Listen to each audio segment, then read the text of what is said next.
failure. These are patients then with an INR of more than 1.5 with hepatic encephalopathy, which then classifies them as, and no prior history of liver disease. That would then classify you as an acute liver failure. Once you meet the King's College criteria, which is the most commonly utilized scoring system, and it's one set for paracetamol and another set for non-paracetamol related conditions, that then allows you to decide whether or not a liver transplant is required, or would this patient potentially still recover, which is ideal. The one condition that we are fearful for is disseminated lymphoma, and I know our pediatric colleagues had a patient present with this who presented in an acute format, and it was only on explant did we find the lymphoma that had diffusely infiltrated into the liver. So that is generally a contraindication, but this kid, I believe, has done fairly well thus far. And I don't want to venture into the realms of pediatrics and indications there when I am not a pediatrician.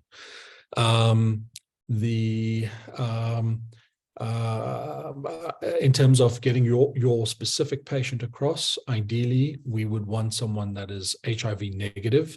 HIV positive patients do qualify as long as they are on therapy with a suppressed viral load and a CD4 count of above 200. In terms of a psychosocial assessment, this is crucial. A lot of the acute liver failures that we see are patients post, for instance, paracetamol ingestion, and an individual with a history of multiple attempts at suicide obviously is not going to qualify for a liver transplant, or at least uncontrolled psychiatric disease. There needs to be some degree of intervention in the, or at least the as part of that psychosocial assessment, an acknowledgement from the psych team that this is something controllable for us to even consider it. What else then would be fairly quick yes nos? I think those are probably, this is a somewhat controversial one, but ideally a South African citizen.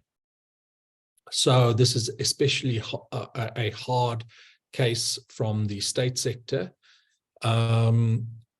In private, we could potentially get away with a living-related donor for these patients. There is a matter of ministerial approval with these patients. What else then? In terms of chronic liver disease, one of the problems that we experience in the transplant unit is getting patients that are referred often too late. I think as soon as you have evidence of end organ failure, so the presence of ascites, the presence for ascites, variceal bleeding, or hepatic encephalopathy should start triggering a question of when to refer for transplant assessment. It may very well be that it is too early, and a bit of beta blockade and diuretic may control the patient for another 3 to 4 years, and that may still be perfectly acceptable. Low MELD, we utilized a MELD score to assess these patients' risk, and it's specifically the MELD sodium score. The MELD sodium score is fraught with its own challenges. For instance, there is a feeling in the US that it disadvantages females due to weighting of the creatinine, which can take two individuals of similar disease severity and favor the male because of the slightly higher creatinine from muscle bulk. The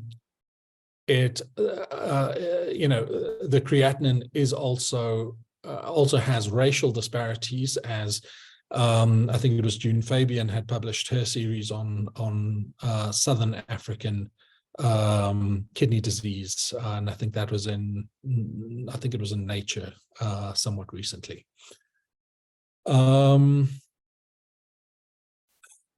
Sianda, I see your question, and I'll let you know shortly.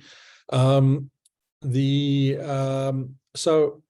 I think ideally, as speaking from a transplant unit, you'd want to see the patient earlier rather than later. You don't really want to see a patient that has been having ascites for 3 to 4 years, is now sarcopenic, has encephalopathy requiring rifaximin and daily care, and feel that this is a patient that's going to undergo a massive operation and do well. What I explain to my patients is that going through a transplant is the equivalent of running a marathon. You're going to be sitting with often a tachycardia, 120, so on, from the point of surgical intervention until maybe 2 days after transplant. If sepsis occurs, you need to have that robustness to pull through, rather than a degree of frailty that will not allow you to recover that sort of insult. So frailty, which we discussed at length with Dr. Nkandla Lalana and Prof. Spearman at the last echo, is a massive entity for us to assess. I think once a patient has at least 2 decompensating features, no matter what their actual MELD sodium score is sitting at, this should be indications to come across for liver transplantation.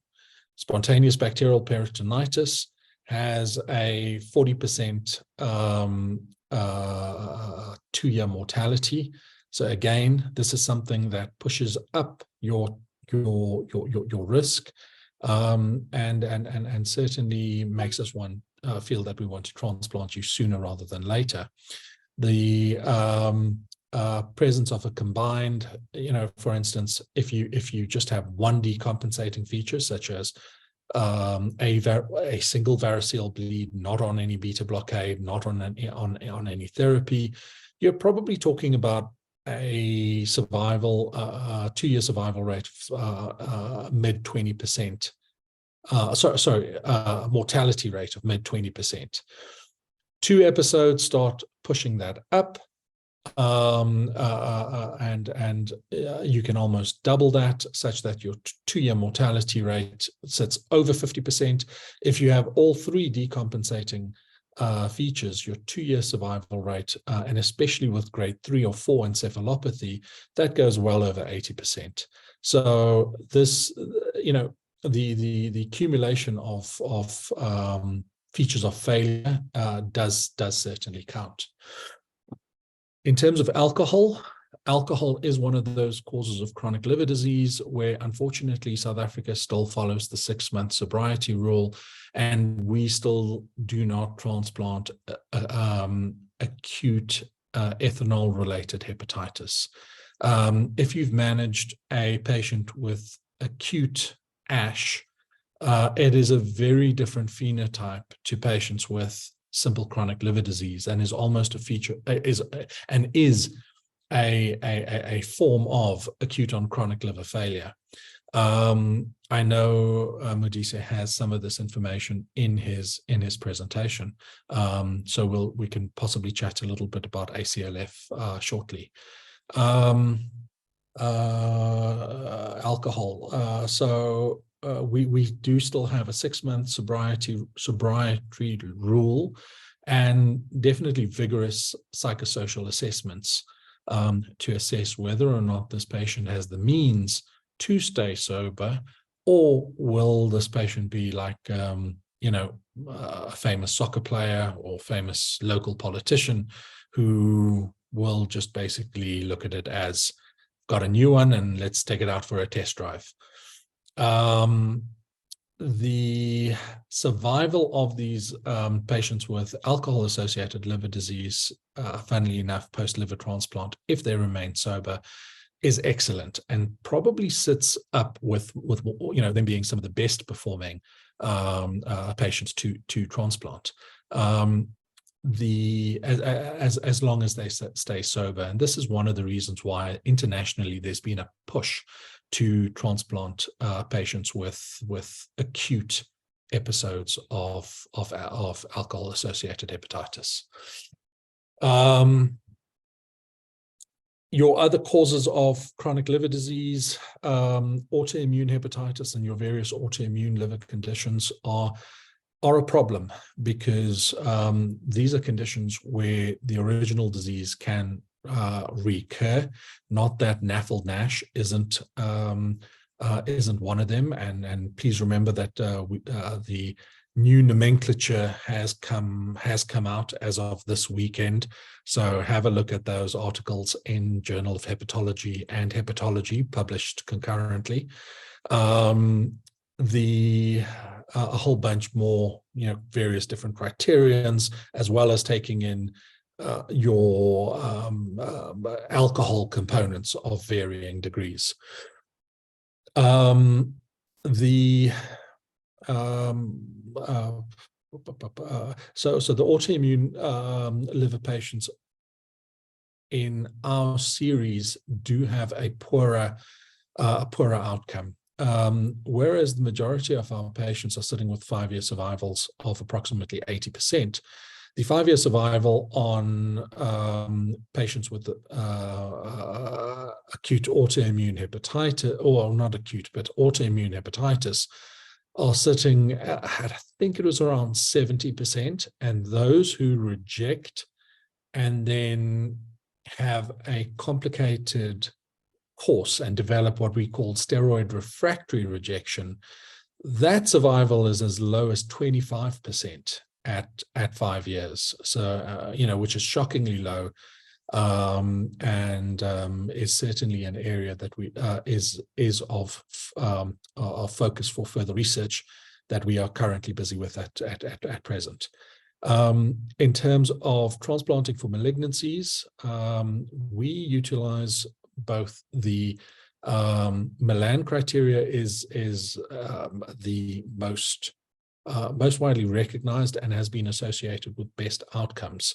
However, there are multiple other criterions that we can work around, including the University of California, San Francisco score, which is certainly more lenient. One thing that has become more apparent globally is the use of alpha fetoprotein, and this is something that we do chase.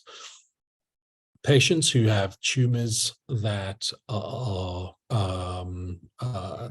producing significant amounts of alpha fetoprotein, so AFPs above 1,000, we try and downstage them, even if their size is single lesions 5 centimeters. We'll still look at either utilizing TACE or TARE pre-transplant in order to bring that alpha fetoprotein down to as low as possible. The best outcomes are with AFPs of under 100, and that is where we try and aim at. Obviously, metastatic disease and disease outside of the liver would be a contraindication, as well as vascular invasion. Intrahepatic cholangiocarcinoma, we have transplanted patients for this. There is a set protocol, and intrahepatic cholangiocarcinoma is not a widely accepted indication due to its recurrence rates. There are specific protocols that exist internationally, and there is a recent consensus document from the International Liver Transplant Society on the transplantation of patients with intrahepatic cholangio, and this relates to what sort of treatment do they get before and after. So that's HCC, intrahepatic cholangio, colorectal metastases.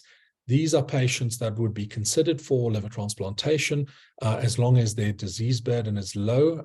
Off the top of my head, I think it was a sum total of 5 centimeters in terms of size.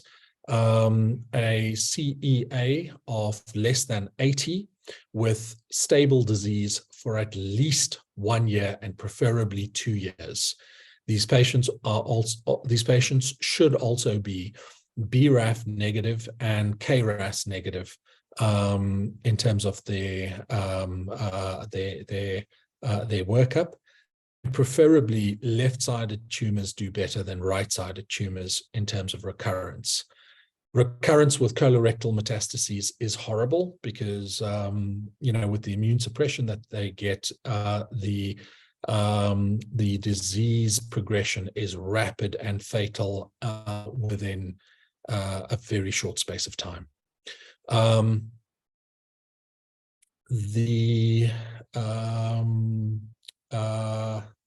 going to read the questions in a second. I promise I will come back to all the questions. I do see a number of them coming up here, and we'll deal with them one by one. I just want to try and finish my train of thought. Neuroendocrine tumors is a further indication to transplant, as well as somewhat uncommon tumors such as hepatic endothelial hemangioendotheliomas. We've got a case series of about 3 of those that have generally done fairly well. Metabolic conditions. Here is where it is possible to consider something such as a domino transplant. So this is where individuals with specifically familial amyloidosis, so that's your, I think it's alpha-1 transthyretin type of amyloid. The actual liver is normal. It's just misfolding a particular protein that is resulting in amyloidosis. Now, one of the patients that we transplanted presented to us in her 50s with kidney problems. We were able to transplant her, and her kidney function has not deteriorated any further, and she's doing well. Unfortunately, we did not get ethics at the time for a domino transplant, and we had no other patients with malignancies that we could domino this into. This is where you take a liver with a mutation, such as this lady's amyloid, and you transplant it into a 65-year-old with an HCC. By the time that amyloid causes any major problems to him, similar to the this is a 60-year-old man. You've probably looking at 120 years or 110 years for this guy to start years of age for him to start developing problems. Other metabolic conditions that we transplant for, there is a patient that I'm currently working up with a mitochondriopathy. And then remember, the pediatricians transplant for metabolic conditions significantly more often than the adults do. And here it's often to do with urea cycle defects. Okay, so that then covers, well, we didn't really discuss too much about metabolic syndrome, but or MASH. We discussed a little bit about ASH. We discussed autoimmune liver conditions and the possibility of recurrence. We've discussed malignancies. Nelly, I see you on the chat. Help me out here. Am I forgetting anything? Let me have a quick read of these questions. And Nelly, feel free to jump in. What is the median lifetime of a transplant? So I got a message today, wonderful patient of mine celebrating her 14th year post-transplant, and who is doing very well. I have had patients 20 years plus quite easily with, no real problems. The oldest patient that I unfortunately had, because she passed away earlier this year, was 32 years post-transplant before chronic rejection did finally set in. And she actually ended up with renal pathology as well, which could be argued being associated with her various immune suppressive regimes over the course of time.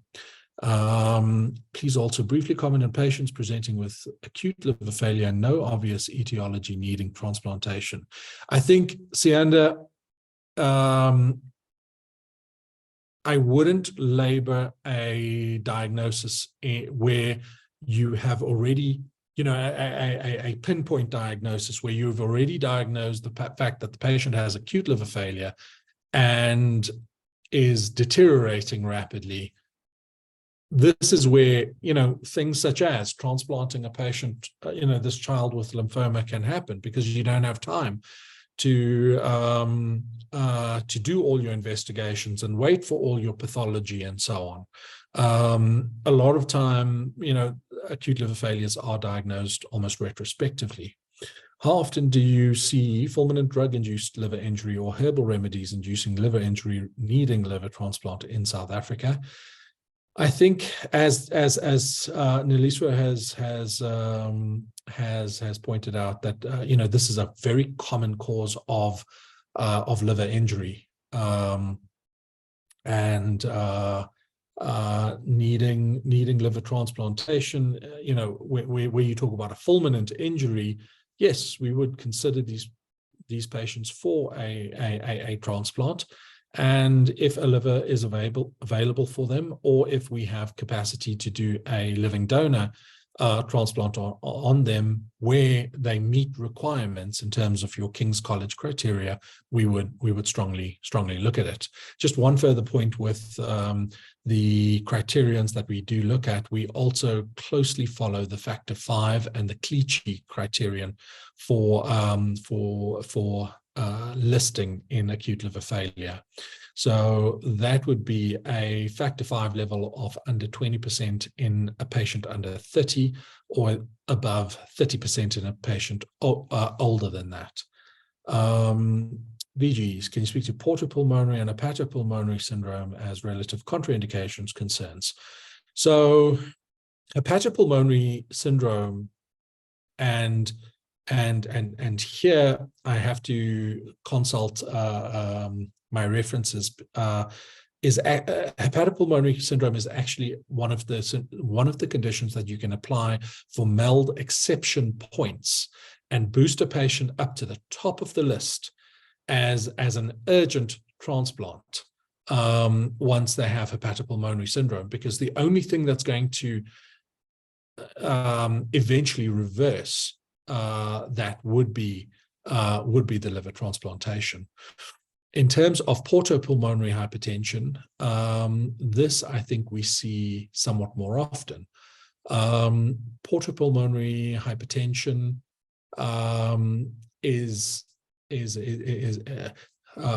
so I think maybe what I should do is take a step back and just explain these two conditions in case individuals aren't aware of them. Portopulmonary hypertension is a form of pulmonary hypertension that is due to various vasoactive amines that enter the pulmonary circulation that are, via various shunts, as opposed to being filtered through the liver. Once these amines aren't filtered through the liver, they get to the lungs, where they induce vasoconstriction and thus pulmonary hypertension. We have a cutoff of and it is relatively high. I think the mean pulmonary pressure of 40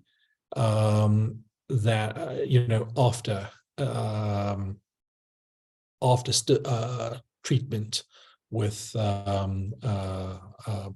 what was it? Nitrous oxide, I think, was one, and then we can reassess it with after a course of therapy, if proven to be reactive, with things such as your standard pulmonary hypertension measures, including sildenafil. We haven't used Bosentan with anybody as of yet.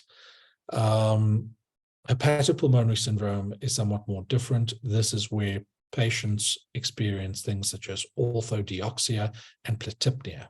Platypnea is where, unlike cardiac failure, their shortness of breath is relieved by lying flat. This is because of the formation of various shunts within your lung bases. Remember, the majority, in terms of normal physiological VQ mismatching, the majority of your blood goes to your bases because of gravity. The majority of air is up in your upper lobes. I see Modise is back, but we only have another like 10 minutes. So I'm not sure what to do at this point now. I think we've got a couple questions. I think I'm honestly just going to be pushing through, answering some of these questions, and then maybe we just have a general discussion. So HPS then will have those two features. Clubbing is one of your big giveaways, and severe spider nevi, or those sort of telangiectasias. Remember, the telangiectasias that you see on the chest are often mirrored in the lungs, the telangiectasias being abnormal vessel formation. Sandy, pushing to transplant ASH, do we want to transplant them at that stage of the hepatitis, or do we try and see if the ASH will get better and not progress to fibrosis and cirrhosis? So Sandy, this depends on what degree of acute hepatitis they have, and remembering that these patients are effectively a form of ACLF. By waiting, the mortality is truly quite significant. Remembering your Madri score, if your discriminant function at presentation is more than 32, you're talking about a 40% mortality at 90 days. It's significant, right? And especially when it comes to your young individuals who, and we often see this in January, because what happens is that people go on leave in December and have various life stresses, start drinking on the 16th of December, and are admitted in the first week of January to us. They may very well not have significant alcohol problems preceding this, but now you're sitting with them and you're like, well, we can't do anything for you. And this has been something that we've struggled with in the past. I think it would, if there's a chance of a recovery, and there are various scoring systems pointing towards this, and looking at histological criteria such as the SOLVE criterions, if these patients have not received the help that they ought to have, based on a healthcare system that also doesn't recognize the significance of the pathology, I don't feel that we should discriminate these individuals for transplantation. Badruddin Yusuf has asked, what is the optimal MELD score at which patients should undergo living donor liver transplantation? Living donor liver transplantation. So look, our program, I'm not gonna say we're all, it's all hunky-dory or anything like that. I think they need to have a degree of robustness in order to be considered.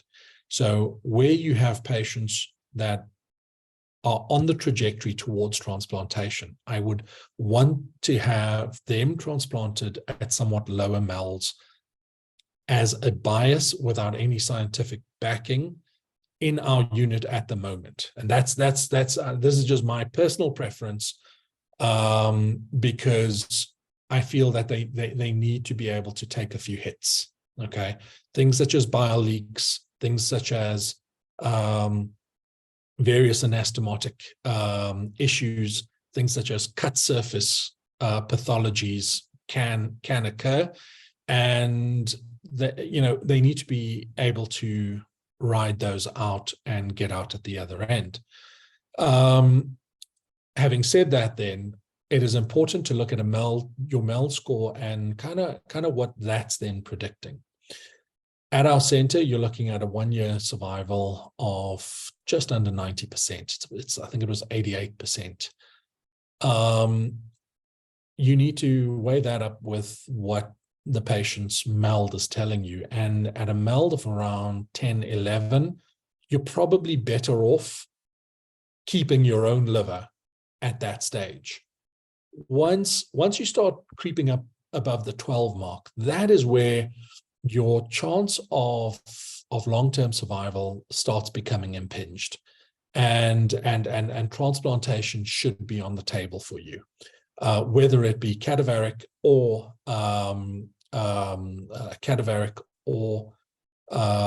living donor. This is still somewhat arbitrary and is different according to different programs, but by and large, this is the sort of similar setup that we'd be talking about.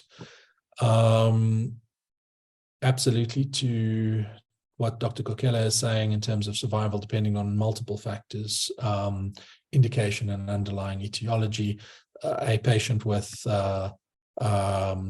cancer, the reason that we look at these various scoring systems for hepatocellular carcinoma, for instance, and what we also do is the Metro ticket system. And this is a great little website that we use regularly. Go have a look. Metro ticket, HCC. It's definitely not org.za. I'm not sure if it's .com, but you'll find it. And what you do is that you plug in the number of viable lesions and your alpha feta protein, and it'll tell you what your expected five-year survival is looking like. Great. Nelly's just confirmed about that pressure of 40 being a no-go. Thank you for that. Okay, so what's the oldest age you've given a liver to? This is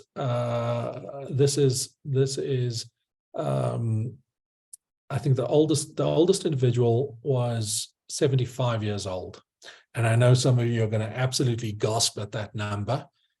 But this chap, and it's not just because he was a colleague, but this was a 75-year-old with the biology of a probably 65-year-old. He's an individual that is still now, with him being over 80, doing well. He was transplanted for a neuroendocrine tumor. He understood the risks. He had minimal portal hypertension. He probably had a 7-day post-operative in-hospital course and was discharged promptly. He would ride his mountain bike out Hermana side. He was a retired anaesthetist, and he's retired down at the coast, and he'd go riding his mountain bike every day, and that's why I say his biology was something else. If you consider the MAFLD patient, you could have a 55 or 60-year-old, right, with the biology of a 75-year-old, because they've already got established ischemic heart disease and you need to intervene on that. Remember, patients with MAFLD often have worse kidney function. They develop things such as hepatorenal syndrome at a higher propensity and have more of a risk of ongoing chronic kidney dysfunction post-transplant, which is a big issue, affecting long-term survival. So Yeah, your MAFLD patients, as opposed to this gentleman that was super fit, very different cohort.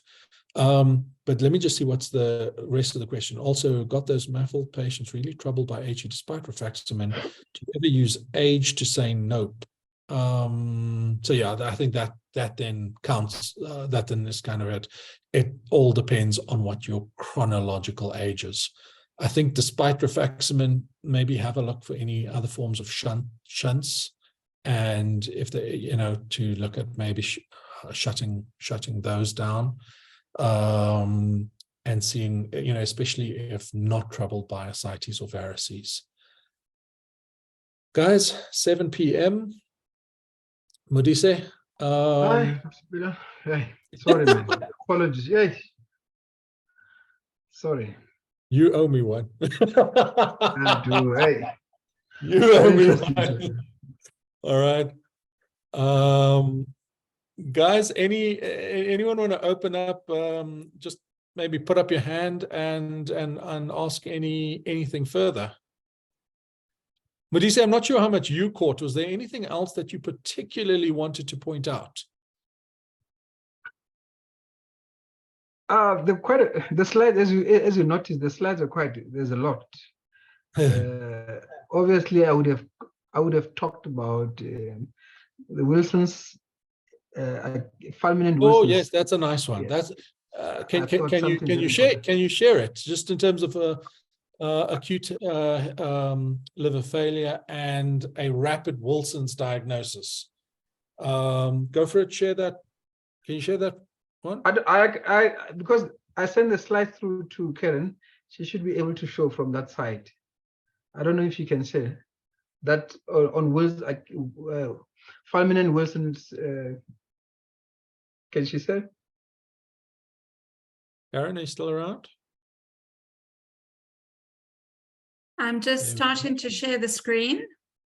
Yes, thanks. I had a problem though with being able to advance the slides, so let's give it a try. You know what, Karen? I see there's animations on all of these. Just scroll down. Let's not hit slideshow. It's on acute. Tell me when to stop. Yeah.